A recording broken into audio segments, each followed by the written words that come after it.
Kim Il-sung, on eliminating dogmatism and formalism and establishing Juche in ideological work, to party propagandists and agitators.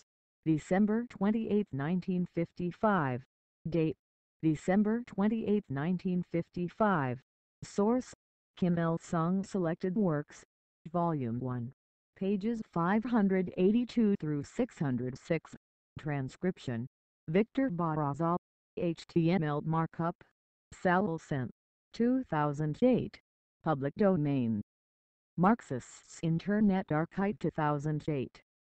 You may freely copy, distribute, display and perform this work, as well as made derivative and commercial works. Please credit Marxists Internet Archive as your source. Today I want to address a few remarks to you on the shortcomings in our party's ideological work and on how to eliminate them in the future. As you learned at yesterday's session, there have been serious ideological errors on the literary front. It is obvious, then, that our propaganda work also cannot have been faultless. It is to be regretted that our propaganda work suffers in many respects from dogmatism and formalism. The principal shortcomings in ideological work are the failure to delve deeply into all matters and the lack of juche. It may not be proper to say juche is lacking, but, in fact, it has not yet been firmly established. This is a serious matter. We must thoroughly rectify this shortcoming. Unless this problem is solved, we cannot hope for good results in ideological work. Why does our ideological work suffer from dogmatism and formalism? And why do our propagandists and agitators fail to go deeply into matters, only embellishing the facade? And why do they merely copy and memorize foreign things, instead of working creatively? This offers us food for serious reflection. What is juche in our party's ideological work? What are we doing? We are not engaged in any other country's revolution, but precisely in the Korean Revolution. This, the Korean Revolution, constitutes juche in the ideological work of our party. Therefore, all ideological work must be subordinated to the interests of the Korean Revolution. When we study the history of the Communist Party of the Soviet Union, the history of the Chinese Revolution, or the universal truth of Marxism-Leninism, it is all for the purpose of correctly carrying out our own revolution. By saying that the ideological work of our party lacks in juche, I do not mean, of course, that we have not made the revolution or that our revolutionary work was undertaken by passers-by.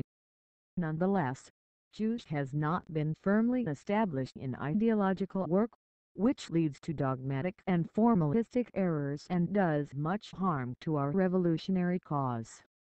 To make revolution in Korea we must know Korean history and geography and know the customs of the Korean people. Only then is it possible to educate our people in a way that suits them and to inspire in them an ardent love for their native place and their motherland. It is of paramount importance to study, and widely publicize among the working people, the history of our country and of our people's struggle, before anything else. This is not the first time we have raised this question. As far back as the autumn of 1945, that is, immediately after liberation, we emphasized the need to study the history of our nation's struggle and to inherit its fine traditions. Only when our people are educated in the history of their own struggle and its traditions, can their national pride be stimulated and the broad masses be aroused to the revolutionary struggle. Yet, many of our functionaries are ignorant of our country's history, and so do not strive to discover and carry forward its fine traditions. Unless this is corrected, it will lead, in the long run, to the negation of Korean history. The mistakes made recently by Pak Chung-ok and his kind, too, may be attributed to their negation of the history of the Korean literary movement. They closed their eyes to the struggle of the fine writers of the KAPF Korean Party's Proletarian Federation and to the splendid works of Pak Yeon-nam, Chong Dae-san and other progressive scholars and writers of our country. We told them to make a profound study of those things and give them wide publicity, but they did not do so. Today, 10 years after liberation, we have all the conditions for collecting materials on our literary legacy and turning it to full use. Nevertheless, the propaganda workers remain wholly indifferent to this.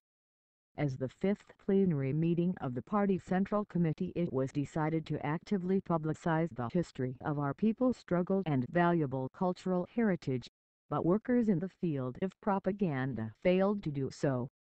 They went so far as to forbid the newspapers to carry articles on the anti-Japanese struggle of the Korean people. The Gwangju student incident, for example, was a mass struggle in which tens of thousands of Korean youths and students rose against Japanese imperialism.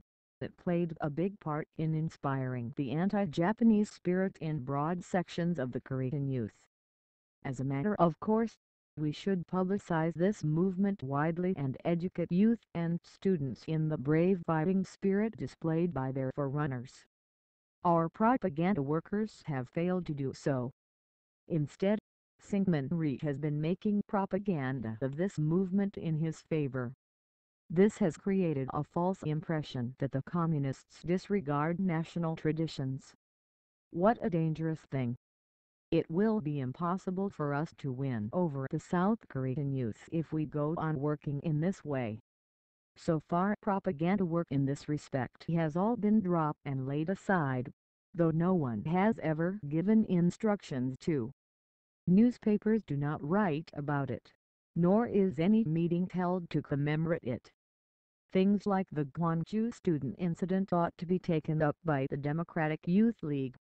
The Gwangju student incident is an excellent example of the struggle of youth and students of our country against imperialism. The same must be said of the June 10th independence movement. This was another mass struggle in which the Korean people rose against Japanese imperialism.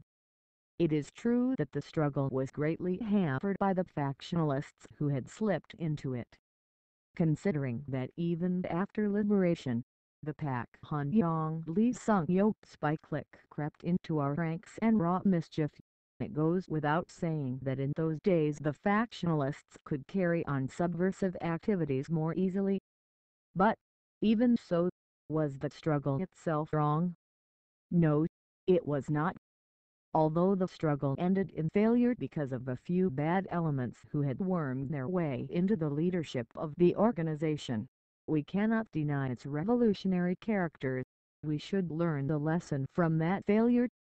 No publicity has been given even to the March 1st movement.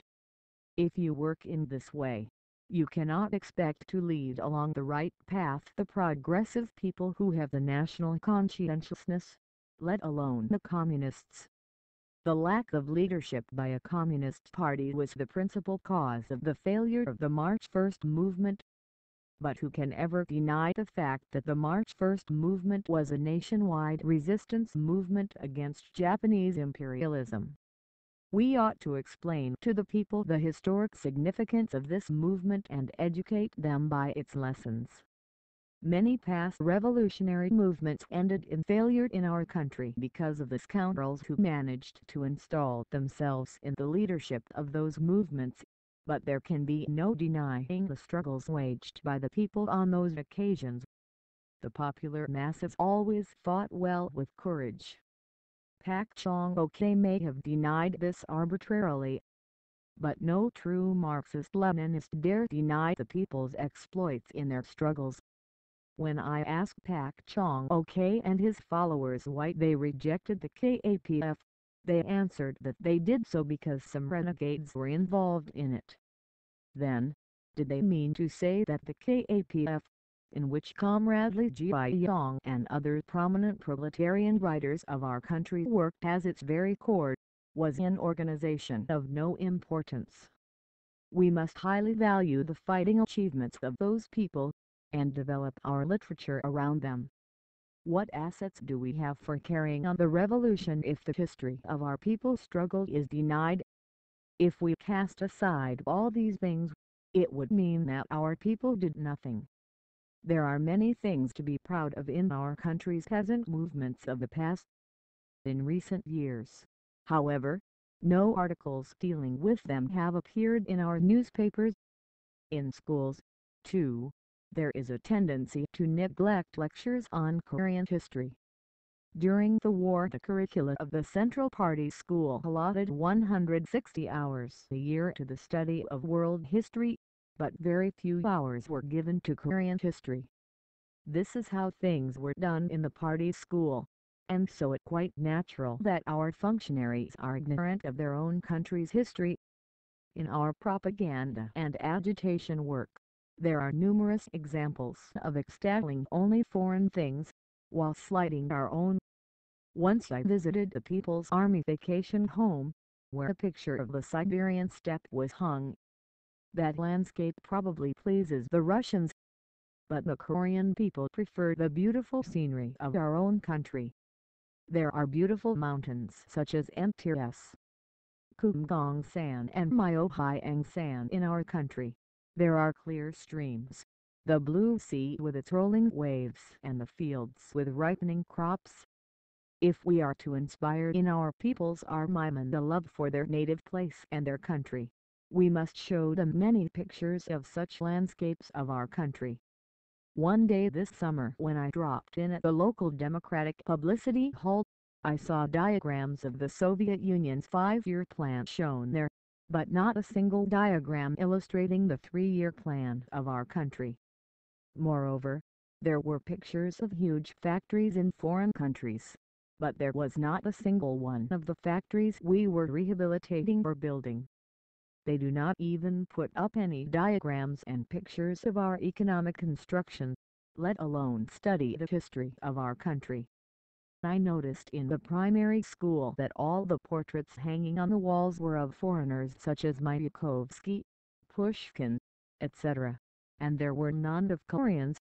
If children are educated in this way, how can they be expected to have national pride? Here is a ridiculous example. Even in attaching the table of contents to a booklet, foreign ways are aped and it is put in the back. We should learn, as a matter of course, from the good experience of socialist construction, but what on earth is the need of putting the table of contents in the back of a booklet in foreign style? This does not suit the taste of Koreans. As a matter of course, we should put it in the front of a book, shouldn't we? In compelling school books, too, materials are not taken from our literary works but from foreign ones. All this is due to the lack of Juche. The lack of Juche in propaganda work has done much harm to party work. For the same reason, many comrades do not respect our revolutionaries. At present more than 100 comrades who took part in revolutionary struggles in the past are attending the Central Party School. Until recently they had been buried in obscurity. We sent many revolutionaries to the Ministry of the Interior, but many of them were dismissed on the ground that they were incompetent. At the Central Party School, I once met a comrade who had formerly taken part in revolutionary activities. He had been left in his post as chief of a county interior service station for 8 years. This is quite an improper attitude toward revolutionaries. Today our functionaries have become so insolent that they show no respect for their seniors. They have been allowed to fall into such a habit, whereas communists naturally have a higher moral sense than any other people, and hold their revolutionary seniors in high esteem. In our people's army a vigorous struggle has been waged to uphold the revolutionary traditions and, as a result, most of the people who had taken part in revolutionary activities have become either regimental or divisional commanders. If we had not organized the People's Army with old revolutionary cadres as its core, what would have been the outcome of the last war? it would have been impossible for us to defeat the enemy and win a great victory under such difficult conditions. During our retreat, certain foreigners predicted that most of our army units, trapped by enemy encirclement, would not be able to get back. But we were firmly convinced that all of them would manage to come back. In fact, they all did return, with the exception of the dead. The foreigners were greatly impressed at this and said there were few armies like ours in the world. How did this come about? The explanation is that our army cadres were comrades who in the past had taken part in guerrilla warfare in local revolutionary movements. That is precisely why our army is strong. 10 years have passed now since our party was founded. Therefore, the party members should naturally be educated in the history of our party. If our functionaries are not educated in the revolutionary history of our country, they will be unable to carry forward our fine revolutionary traditions, nor will they be able to realize which direction to take in their revolutionary activities. We should study our own things in earnest and be versed in them. Otherwise, we shall be unable to solve creatively in keeping with our actual conditions the new problems that confront us one after another in practice. As a matter of fact, the form of our government should also be fitted to the specific conditions of our country. Does our people's power have exactly the same form as in other socialist countries? No, it does not. They are alike in that they are based on Marxist-Leninist principles, but their forms are different. No doubt, our platform, too, is in keeping with the realities of our country. Our 20-point platform is the development of the program of the Association for the Restoration of the Fatherland. As you all note, the Association for the Restoration of the Fatherland existed before our country was liberated. Our functionaries often commit errors due to lack of a clear understanding of these matters. Some people even think it strange that the agricultural cooperative movement is progressing rapidly in our country. There is nothing strange about this. In the very past, the economic foundation of the Korean peasantry was very weak and the land was barren.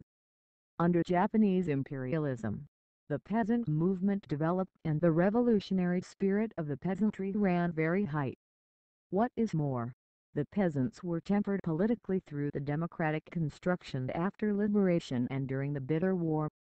So, it is natural that the agricultural cooperative movement should be making rapid progress in our country today. Comrade Pak Yong-bin, on returning from the Soviet Union, said that since the Soviet Union was following the line of easing international tension, we should also drop our slogan against U.S. imperialism. Such an assertion has nothing to do with revolutionary vigilance. The U.S. imperialists scorched our land, slaughtered our innocent people en masse, and are still occupying the southern half of our country. They are our sworn enemies, aren't they? It is utterly ridiculous to think that our people struggled against the U.S. imperialists' conflicts with the efforts of the Soviet people to ease international conflicts with the efforts of the Soviet people to ease international tension. Our people's condemnation and struggle against the aggressive policy of the U.S. imperialists towards Korea are not contradictory, but conducive to the struggle of the people of the world for lessening international tension and for defending peace.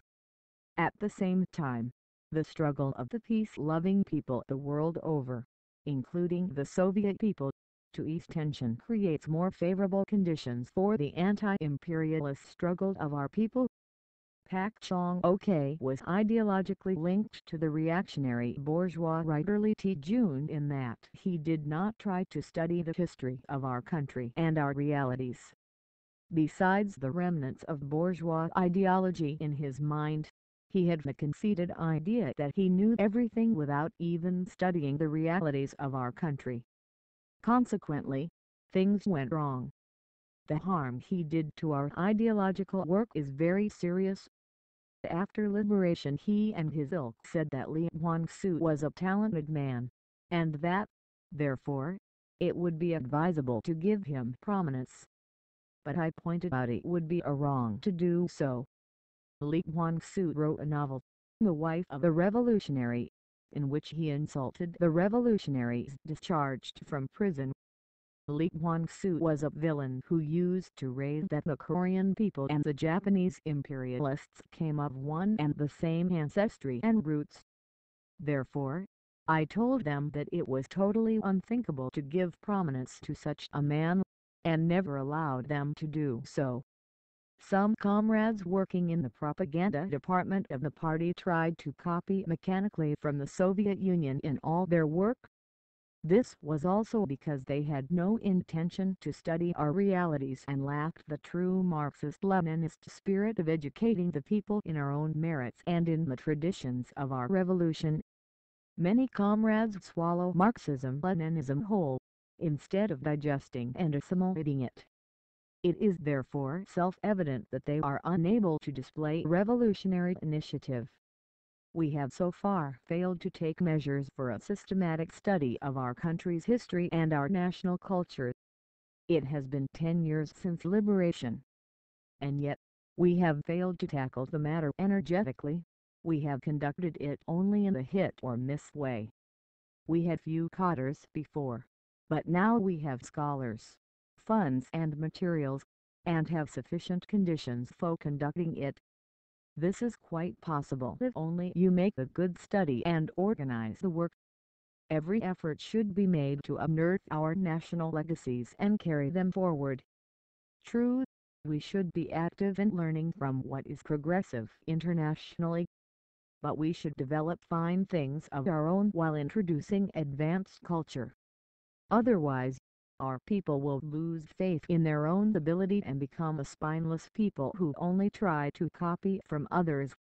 Hearing us say that it is necessary to establish Juche, some comrades might take it simply and form a wrong idea that we need not learn from foreign countries.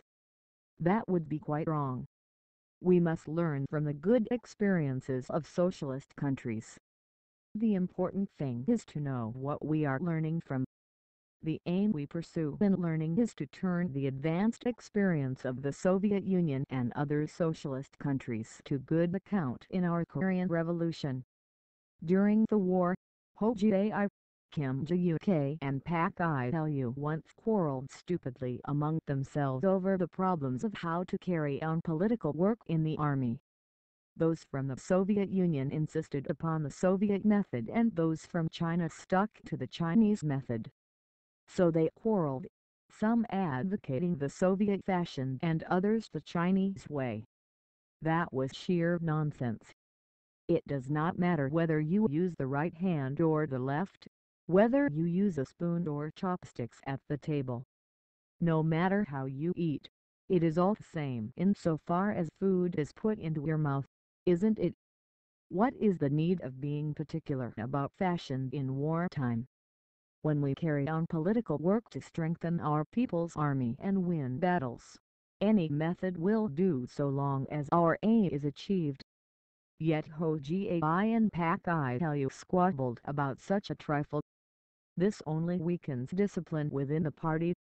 At that time the party center maintained that we should learn all the good things from both the Soviet Union and China and, on this basis, work out a method of political work suitable to the actual conditions of our country. It is important in our work to grasp revolutionary truth, Marxist-Leninist truth, and apply it correctly to the actual conditions of our country. There can be no set principle that we must follow the Soviet pattern. Some advocate the Soviet way and others the Chinese, but it is not high time to work out our own. The point is that we should not mechanically copy forms and methods of the Soviet Union, but should learn from its experience and struggle and Marxist-Leninist truth. So, while learning from the experience of the Soviet Union, we must put stress not on the forms but on learning the essence of its experience. In learning from the experience of the Soviet Union, there is a marked tendency just to model after the external forms. Once Pravda puts out a headline, "A Day in Our Country," our Rodongsinman carries the same title, "A Day in Our Country." What of the use of copying even this sort of thing? The same is true of clothing. When there are very graceful Korean costumes for our women, what is the use of discarding them and putting on dresses which are unbecoming of them? There is no need to do this. I suggested to Comrade Pak John Ae to see that our women dress in Korean costumes as far as possible. Just copying the forms used by others instead of learning Marxist-Leninist truth brings us no good, only harm. Both in revolutionary struggle and in construction work, we should firmly adhere to Marxist-Leninist principles, applying them in the creative manner to suit the specific conditions of our country and our national characteristics. If we mechanically apply foreign experience, disregarding the history of our country and the traditions of our people and without taking account of our own realities and level of preparedness of our people, dogmatic errors will result and much harm will be done to the revolutionary cause. To do so is not fidelity to Marxism-Leninism nor to internationalism, it runs counter to them. Marxism-Leninism is not a dogma, it is a guide to action and creative theory. So, Marxism-Leninism can display its indestructible vitality only when it is applied creatively to suit the specific conditions of each country. The same applies to the experience of the fraternal parties. It will prove valuable to us only when we make the study of it, grasp its essence and properly apply it to our realities. Instead, if we just gulp it down and spoil our work, it will not only harm our work but also lead to discrediting the valuable experience of the fraternal parties. In connection with the problem of establishing Juche, I think it necessary to touch on internationalism and patriotism. Internationalism and patriotism are inseparably linked with each other. You must know that the love of Korean communists for their country does not go against the internationalism of the working class but conforms fully with it. To love Korea is just as good as to love the Soviet Union and the socialist camp, and, likewise, to love the Soviet Union and the socialist camp means precisely loving Korea. They constitute a complete whole. For the great cause of the working class has no frontiers, and our revolutionary cause is a part of the international revolutionary cause of the working class throughout the world. The one supreme goal of the working class of all countries is to build a communist society. The difference, if any, lies only in the fact that certain countries do this earlier and others later. It would be wrong to advocate patriotism alone and neglect internationalist solidarity. For the victory of the Korean Revolution and for the great cause of the international working class, we should strengthen solidarity with the Soviet people, our liberator and helper, and with the peoples of all the socialist countries. This is our sacred internationalist duty. The Soviet people, on their part, are doing all they can to consolidate solidarity not only with the countries of the socialist camp but also with the working class of the whole world, both for communist construction in their country and for the victory of world revolution. Thus, patriotism and internationalism are inseparable. He who does not love his own country cannot be loyal to internationalism, and he who is unfaithful to internationalism cannot be faithful to his own country and people. A true patriot is precisely an internationalist and vice versa. If we cast aside all that is good in our country and only copy and memorize foreign things in ideological work, it will certainly bring losses to our revolution, and thereby prevent us from properly carrying out our internationalist obligations to the international revolutionary cause. In the report to the Second Party Congress, I quoted the following passage from the statement of the commander of the Soviet Army published on the first day of its entry into our country. Korean people, you have happiness in your own hands. Koreans must make themselves the creators of their own happiness.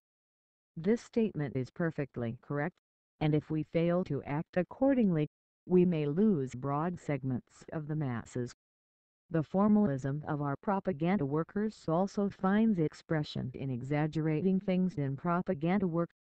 For example, such bombastic expressions as all have risen, all have been mobilized, etc., have long been in fashion in speeches and articles. We advised Pak Chung-ok more than once against it. Pak Chung-ok made mistakes because he could not break away from all type of bombast he had created. Later, he took a fancy to the superlative of the Chinese telegraph great, and abused the adjective great. I do not know whether this practice was due to his ignorance of Chinese ideographs or to his erroneous ideological viewpoint. When propaganda work is conducted with such exaggeration without any substance to it, it will lead people to be carried away by victory and to become easygoing. This bad practice is also responsible for the false reports handed in by junior officials. The use of an adjective may seem a simple matter, but when wrongly used it may cause our work to fail. In future, such a practice should be discontinued thoroughly. Now, I should like to refer to a few other immediate problems in ideological work. The Party Central Committee has issued written material on the character and tasks of our revolution to help study the documents of its April plenary meeting. So, I will not make any further comment on this. I would like to stress once more the prospects of the revolution in our country. Our revolution has two prospects. One is the peaceful reunification of our country, and the other its reunification under the conditions in which the forces of imperialism are sharply weakened by a big war. We, of course, have been striving with all our might to bring about the first prospect.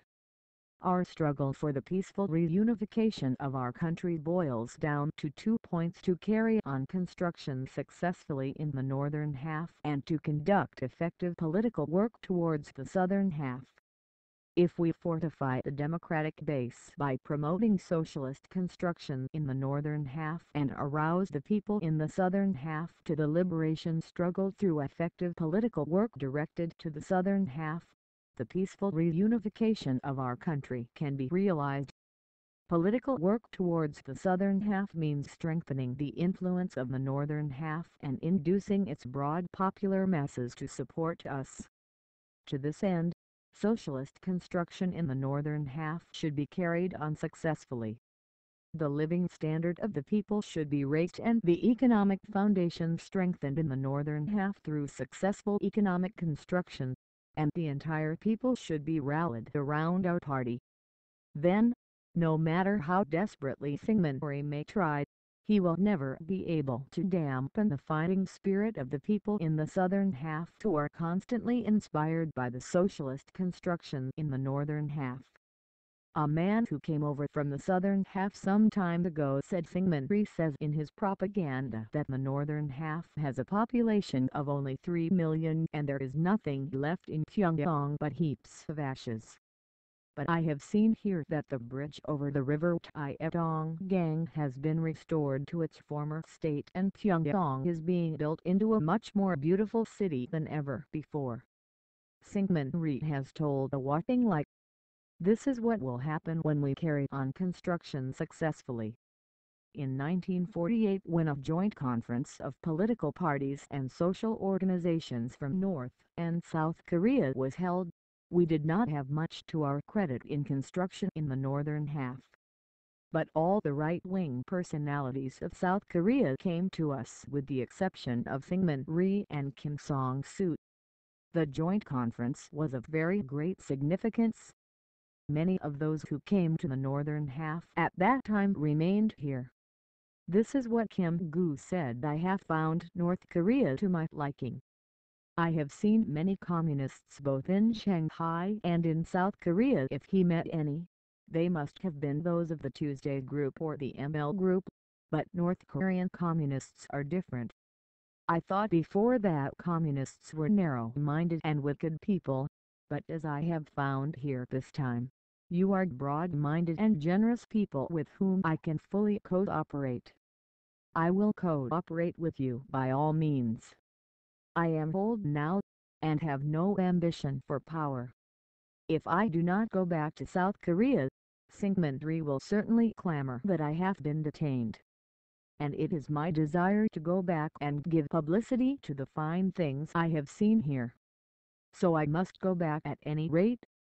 Do not think that I am going to collaborate with the Yankees. When I return here later, please give me an apple orchard, as I want to live in peace in the countryside for the rest of my life. Kim Il-suk, too, spoke in the same vein. After that, Kim Gu fought against the Yankees. As you all know, Kim Gu was a nationalist. From the beginning he was against both imperialism and communism, and came to us with the intention of negotiating with communists. In view of the fact that even Kim Gu, who had regarded communism as an inveterate enemy, changed his view of our endeavors to build up the country, it is quite easy to imagine what the workers, peasants, and the public figures with a national conscience in South Korea will think once they come and see the northern half. B for liberation. The mere words that in the Soviet Union the working class held power and was building socialism made us yearn boundlessly for the Soviet Union where we had never been. How then can the people in the southern half possibly help yearning for the socialist construction of our people in the northern half who are of the same ethnical stock with them? That is why successfully construction in the northern half is more important than anything else. As can be seen from the above, when the people in the southern half are roused to action against U.S. imperialism and the Syngman regime by successful socialist construction in the northern half and through effective political work directed towards the southern half, the peaceful reunification of our country can be materialized. This is the internal factor making it possible to achieve peaceful reunification. The external factor conducive to the country's peaceful reunification should likewise be taken into consideration. If we succeed in maintaining peace for a 5 to 10 years period, China, with her more than 600 million population, will grow incomparably in might, not to mention the Soviet Union, and the power of the whole socialist camp will be further strengthened. Parallel with the growth of the might of the socialist camp, the national liberation movement of the peoples in the colonial and dependent countries has been ever more intensified, and many countries have been achieved national independence. The peoples of India, Indonesia, Burma and other independent states in Asia and the peoples of the Arab countries are fighting for peace against imperialist aggression. All this is a telling blow to imperialism, especially U.S. imperialism. When the forces of peace, democracy and socialism grow stronger, the U.S. imperialists will finally be compelled to withdraw from Korea. Of course, the struggle for the country's peaceful reunification is an arduous and protracted one.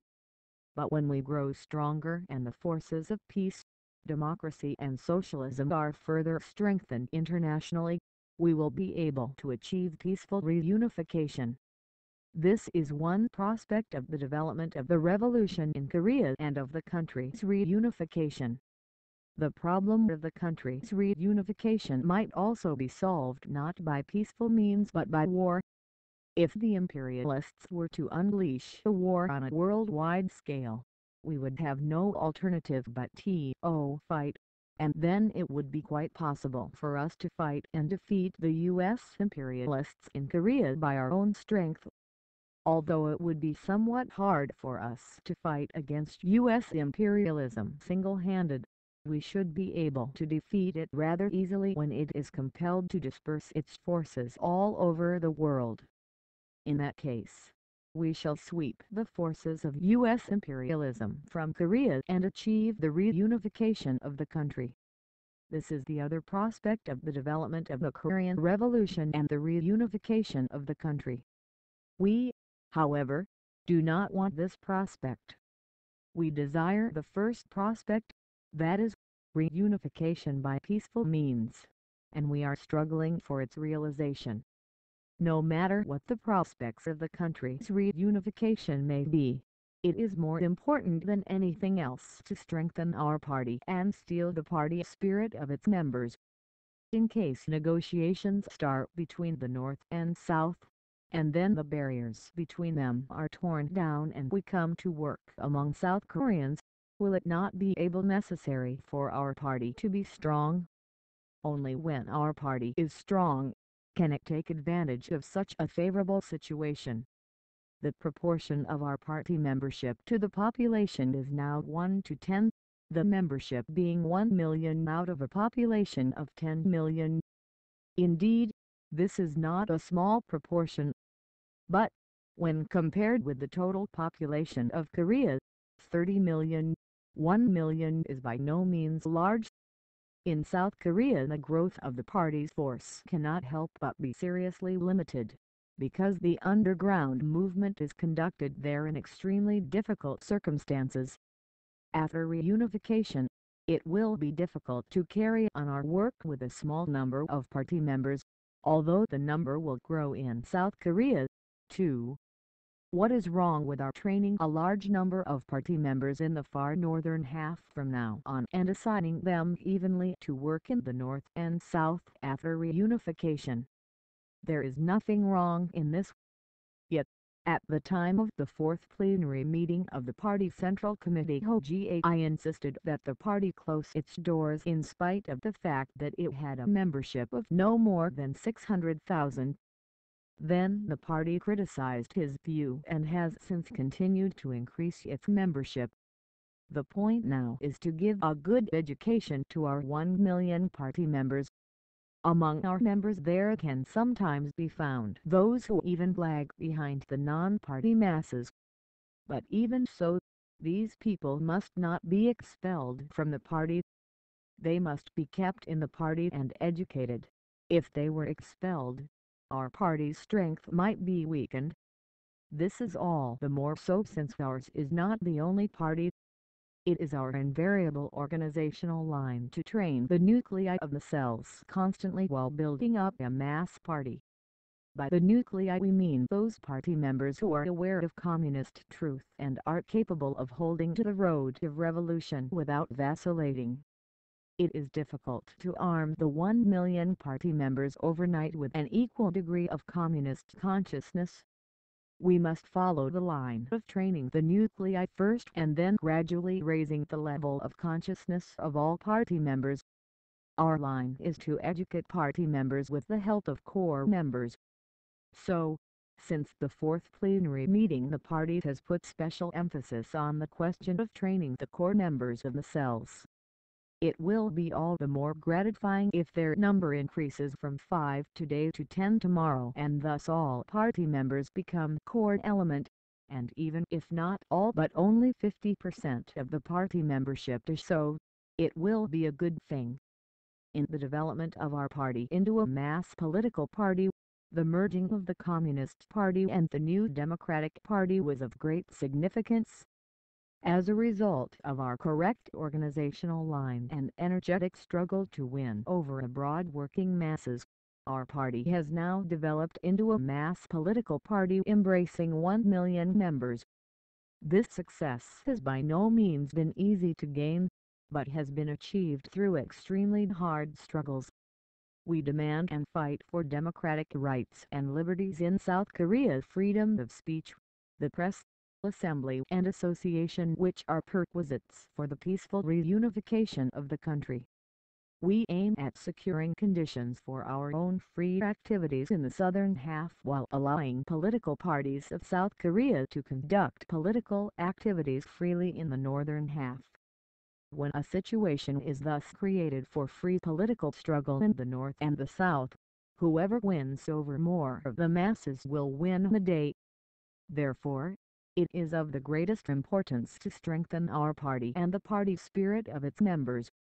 In order to steel the party spirit of our members, we should have all of them make a constant and deep study of the documents of the fourth and fifth plenary meetings of the party Central Committee. Our comrades must direct more efforts to the organizational and propaganda work of the party, instead of being engrossed only in economic campaigns. Party cells must be built up well and party members educated through the nuclei of the cells. It is particularly necessary to temper the party spirit of those members who hold leading posts, ministers, vice ministers and bureau directors. Vigorous educational measures should be taken to fortify the party spirit of the entire membership. Our party's composition is very complex. All sorts of people have joined our party, those who once belonged to the Tuesday group and the ML group, those who were affiliated with the Toiling People's Party after liberation, and others. Many were under the influence of the fractional elements in the past. These people are to be found both among responsible cadres in the central organs and among the members of the party Central Committee. Not all of the people are worthless. Education will make them all useful. But this education must not be conducted through a short-term campaign. Long, persistent education and criticism are needed. The determined struggle must be fought to arm every party member firmly with our party's ideology and eliminate all remnants of bourgeois ideology persisting in the minds of party members and working people. The party spirit of our members should be tempered thoroughly, until their shortcomings and ideological maladies are completely remedied. We were too late in criticizing Pak Chong Ok and Ki Sok Bok. If they had been criticized at the time of the fifth plenary meeting of the party Central Committee, things would not have gone so far. Therefore, it is especially important to remold the ideas of those leading cadres who have been influenced by Juche or Pak Ilu and help them establish the party's ideological system. This work must be undertaken by the Department of Organizational Leadership and the Propaganda and Agitation Department of the party. What is important in the education of party members is to make them, especially the cadres, establish a mass viewpoint. Because this is lacking, bureaucracy continues to manifest itself. This is a grave shortcoming in our party work.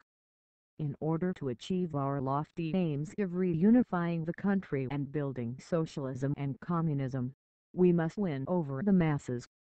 We must clearly know what great losses bureaucracy can cause to the revolution. Listening to the voices of the masses and championing their interests is an entirely different matter from basing one's work on misleading opinions current in the streets.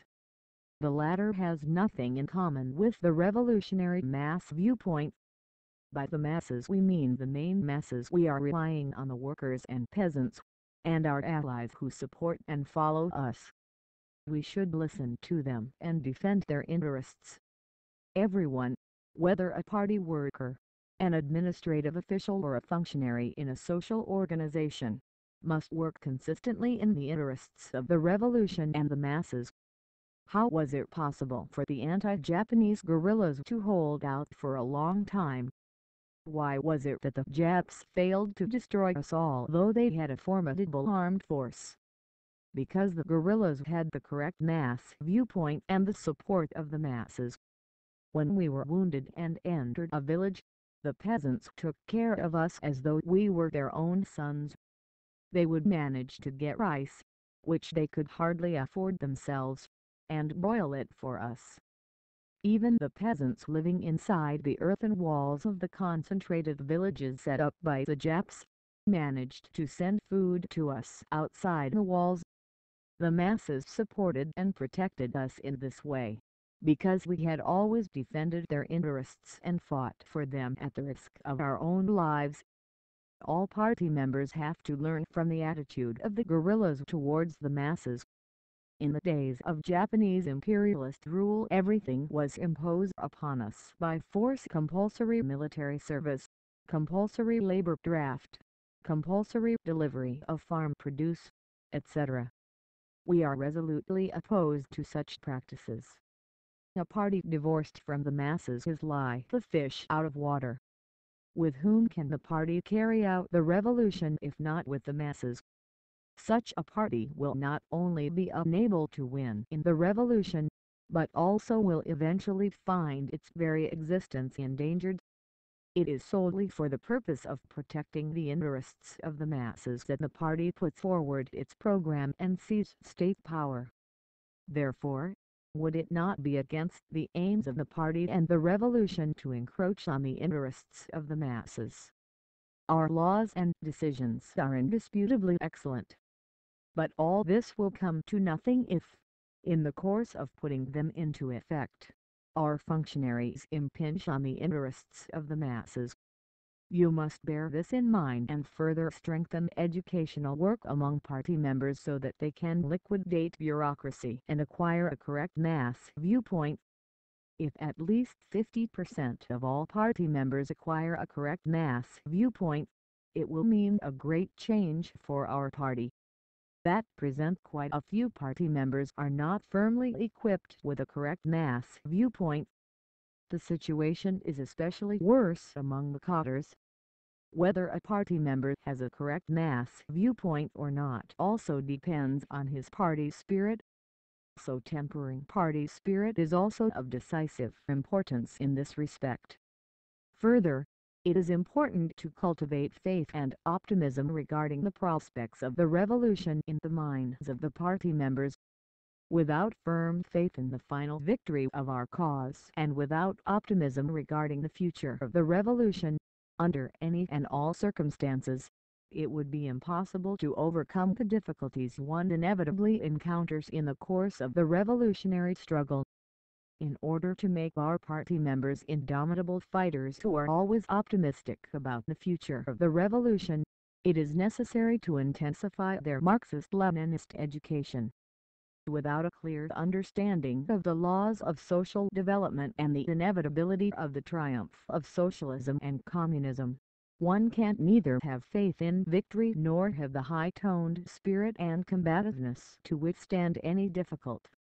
Let me take an example of vacillation and defection in the ranks of the revolutionaries that was caused by a lack of knowledge of the laws of social development and of clear understanding of the trend of developments in a complex situation. When the defeat of Japanese imperialism was near in sight, some people in the guerrilla detachments lost faith and deserted. This was partly because of certain formalistic defects in our propaganda work at that time. In those days propaganda about the Soviet Union was of special importance, and this is how we propagandized. A big clash will certainly occur someday between the Soviet Union and the imperialist states, because fundamental contradictions exist between them. Then, Japanese imperialism will perish and our country will be able to achieve independence. That was wrong. Though we were right in our propaganda about the contradictions between the socialist state and the imperialist countries, we failed to propagandize the truth about the developments. As a result, when in 1941 the Treaty of Neutrality was concluded between the Soviet Union and Japan and a non-aggression pact between the Soviet Union and Hitler Germany was signed, some elements in the ranks of the guerrillas lost hope for the future and faltered. These waverers deserted our ranks, saying that after 10 years with the guerrillas, they had a dark future, uncertain whether they would have to spend there another 10 or 20 years. So we explained the revolutionary situation and the truth of revolution fully to the guerrillas. After that, there were no more deserters.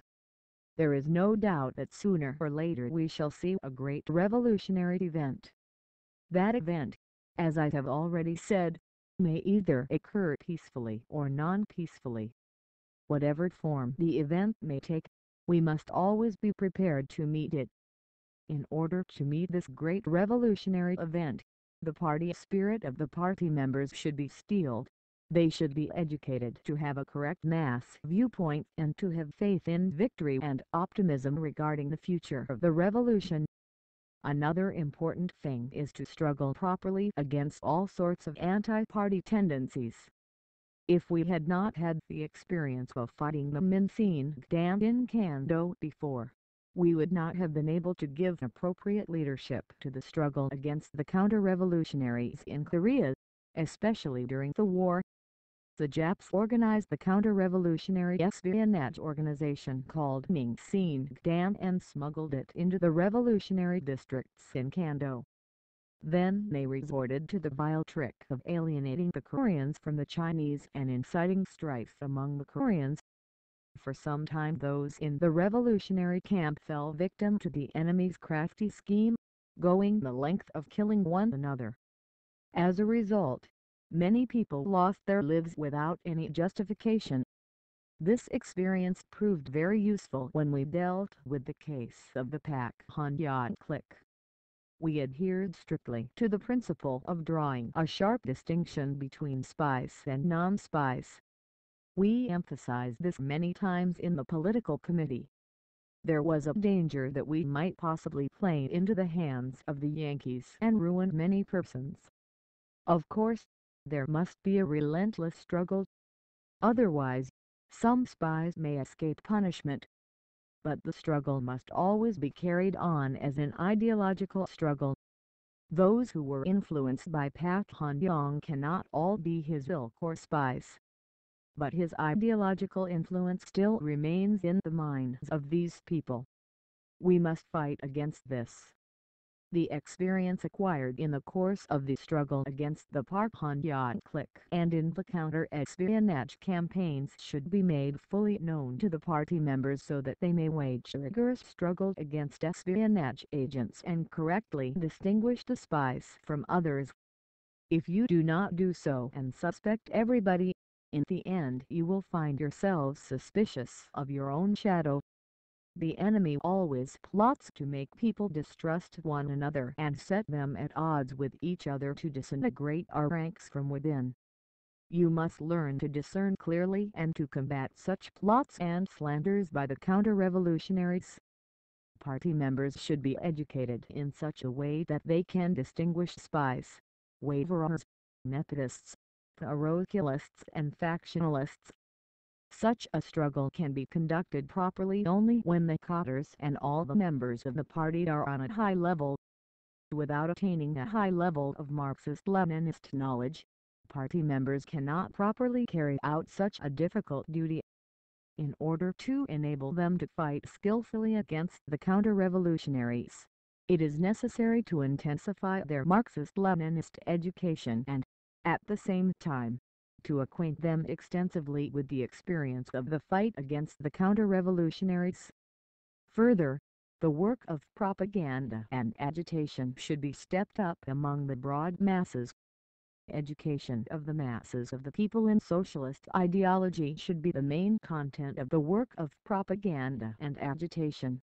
What is most important in this connection is to give the workers and peasants, especially the workers, the clear understanding that they are masters of power.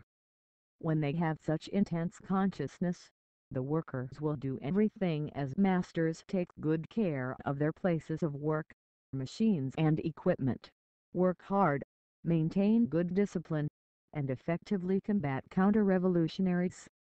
The same is true of the peasants. If they realize that the working class is not only their ally but also their leader, and that they too are masters of power, the peasants will work their land well, take good care of their implements and willingly pay the tax in kind. Everyone will show enthusiasm when he realizes that he is master. When we were engaged in revolutionary activities in the past, who could ever have got us to do so for money? We fought without sleep, forgetting hunger, because we had realized that by making the revolution we could not only improve our own lot but also save our country. The workers will likewise throw all their energy and zeal into their work. Then they become clearly aware that their labor is for their own happiness and for the prosperity of society. Long, persistent education is needed to get all the working people to have such consciousness. We must patiently educate the masses and unite them around our party still more closely. In conclusion, I should like to make a few remarks about our newspapers. Our papers still fail to discharge their duties fully. The central task of Rodongsinmet, our party organ, is to educate the party members through day-to-day explanation of the party's lines and policies and their fighting tasks. The central task of Juche's son is to mobilize the masses to implement the policies of the state by explaining to them and giving them the full understanding of the laws and regulations of the people's power and the policies of the state. The organs of the General Federation of Trade Unions, the Democratic Youth League, and other organizations should likewise be edited in accordance with their respective characteristics and tasks. Our newspapers have no specific features to distinguish one from another. This is a big failing. Whether this is because they are all furnished with material by the Korean Central News Agency or because some of them are limited in space, I do not know. Here too, much formalism and dogmatism are noted. I think that necessary for you to look into this matter seriously. I have so far touched upon some problems arising in the ideological work of our party. I hope you will take account of them, eliminating the shortcomings hitherto revealed and strive to raise our party's ideological work to a higher level.